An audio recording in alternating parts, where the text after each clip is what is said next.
আজকে সম্পূর্ণই আমার রেসিপিতে খুব দারুণ একটি রেসিপি আপনাদের সাথে শেয়ার করতে যাচ্ছি। আশা করি আপনাদের সবারই অনেক ভালো লাগবে। তবে দেখে নিশ্চয়ই কিছুই বোঝা যাবে না।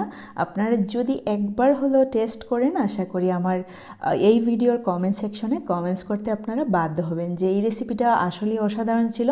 একদম 5 বছরের বাচ্চা থেকে শুরু করে ঘরের সবাই খেতে ভীষণ ভালোবাসবে।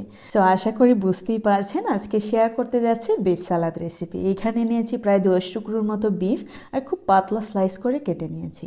দিয়ে দিলাম প্রায় 3 টেবিল চামচ পরিমাণে সয়া সস, 1 টেবিল চামচ পরিমাণে সাদা গোলমরিচের গুঁড়ো, স্বাদ মতো লবণ।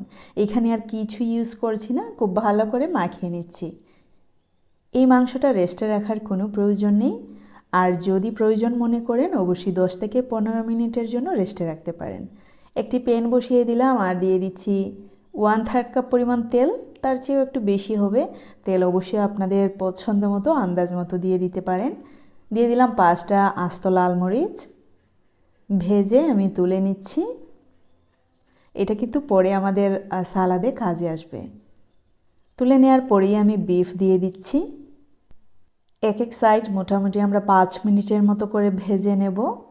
এরই মধ্যে আমি ঢাকনা ইউজ করছি যাতে খুব ভালো করে সেদ্ধও হয়ে যায় আবার ফ্রাইও হয়ে যায়। এই রেসিপির রিয়েল টেস্ট পেতে হলে অবশ্যই ঠিক সেম ওয়েতে রান্না করতে হবে। যদি আপনারা মনে করেন যে গরুর মাংসটাকে আগে থেকেই সেদ্ধ করে নিলেই তো হয়, তারপরে একটু ভেজে নিলে হয়, বিশ্বাস করেন আমি অলরেডি এর উপর এক্সপেরিমেন্ট করে ফেলেছি।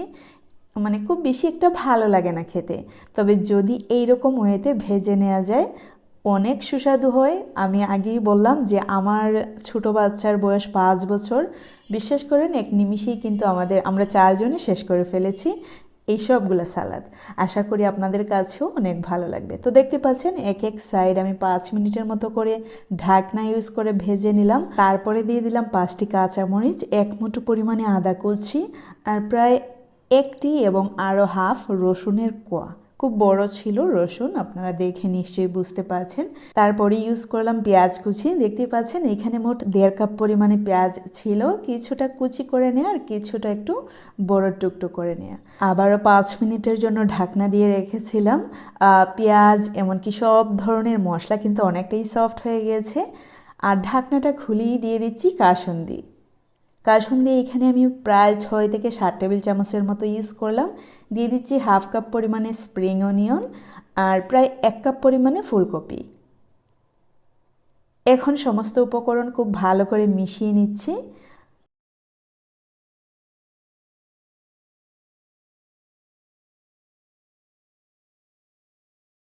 যাই হোক, দিয়ে দিচ্ছি 1টি ডিম। ডিমটাকে খুব ভালো করে মিশিয়ে নিচ্ছি। অনলাইনের এই যুগে আমরা যখনই আপনাদের সাথে কোনো রেসিপি শেয়ার করি, আমরা যারা রেসিপি আপনাদের সাথে শেয়ার করি আমরা সবাই কিন্তু আমাদের সবার রেসিপির অনেক প্রশংসা করি, এমনকি আপনাদেরকে ট্রাই করার জন্য অনুরোধ করি। আর এতে করে আমাদের ভিউয়ার্সরা আসলেই কনফিউশন, আসলে কোন রেসিপি মজার হবে কোন রেসিপি না। অনেক সময় দেখা যায় যে রিয়েল থাকে না, করে একরকম, যখন আমরা প্র্যাকটিক্যালি মানে ট্রাই করি তখন অন্যরকম হয়ে যায়। আর সত্যি বলতে এইগুলো শুনতে শুনতে নিজের রেসিপির খুব বেশি প্রশংসা করতে ভুলে গেছি। তো আমি আশা করব আমার আজকের এই রেসিপি অবশ্যই আপনারা ট্রাই করে দেখবেন। তো আপনারা নিশ্চয়ই খেয়াল করেছেন আমি এর মধ্যে কিন্তু গরুর মাংসটুকু তুলে নিয়েছি। আর তুলে নেওয়ার পর ছুরির সাহায্যে অথবা দা বা বটির সাহায্যে খুব ভালো করে ছোট ছোট টুকরো করে নিতে হবে। আমি অলরেডি গরুর মাংসগুলো টুকরো করে নিয়েছি। আর দেখতে পাচ্ছেন শেষ মুহূর্তে 3 থেকে 4 মিনিট চুলার আগুন মিডিয়াম টু হাই ফ্লেমেতে রেখে আমি ভেজে নিলাম। এই রেসিপিটা আসলে কতটা সুস্বাদু মুখে বলে আসলেই শেষ করার মতো না। আপনারা একবার হলো ট্রাই করবেন যদি বাসায় গরুর মাংস থাকে। তো দেখতে পাচ্ছেন আমি একটু ম্যাশ করে নিচ্ছি। এখানে আর হাত ইউজ করতে হবে না। হালকা একটু ম্যাশ করে নেওয়ার পরে মিশিয়ে নিচ্ছি গরুর মাংস।